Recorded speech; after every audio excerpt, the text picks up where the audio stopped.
Hiya, it's Jason at Club Champion UK here. I just want to sort of follow on from what Ian is doing in Canada about speed and speed sticks and how you can do winter work. Obviously in Canada they get obviously a ton of snow, and golf is kind of done now until sort of I guess March or April. But talk about how you get quicker, what can you do to get quicker, and what works for you, because everyone's different, right? So to give you an idea of concepts, laws of physics never lose, right? So how do you get more distance? Well, it's very simple. You need to get more ball speed, right? That's the goal of all of this, is to create more ball speed. If you've got a 160 ball speed, if you go to 170, do the math, it's 2 yards per mile an hour, 20 yards difference. There you go, right?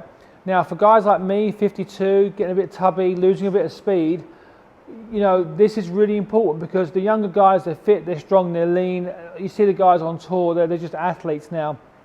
But for the guys in my age group, how do we sort of stop Father Time? How do we get better and stay relevant with the younger bucks that are coming up?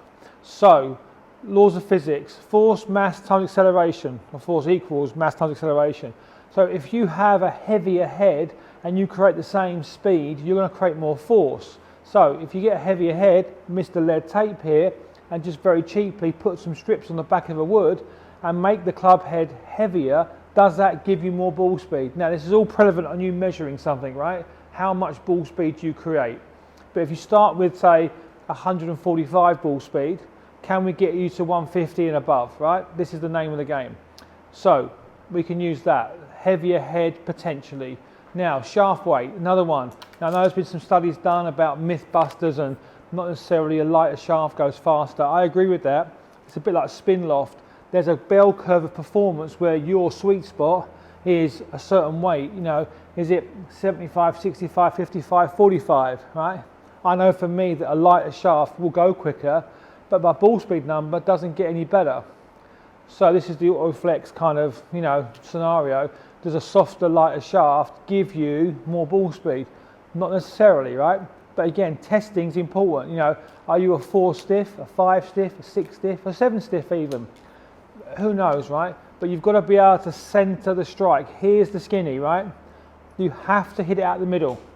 Now, if you're someone that hits down across a driver, this is going to be really hard for you. This is going to run parallel with mechanics, right? So if you're going to stand there and use those forces of jumping and twisting, right, and you're going down, you're going to struggle, right? So that's where you've got to use the ground and those forces, and that's more like gym work or flexibility or plyometrics to get you to create more force in the swing. But the key is, can you hit out the middle? I have a real pet hate for long drivers in terms of long shafts, not long drivers per se, but long shafts in drivers.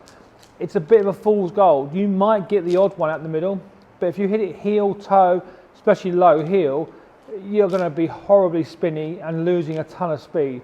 So find the length that you can hit it out the middle every time. That is so important. Is that 44.75? Is it 45 and a quarter? Can you go to 45 and a half and get away with it?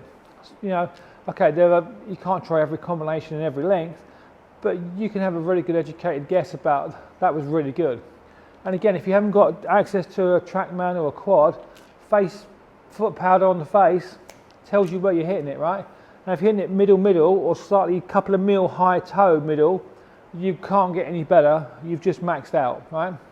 So that's the sort of tricks you can use. And again, while the winter's on its way and it's here for most people, this is how you can get better, or how you can sort of improve yourself. The other one, which is really a bit tricky, is to go down in loft.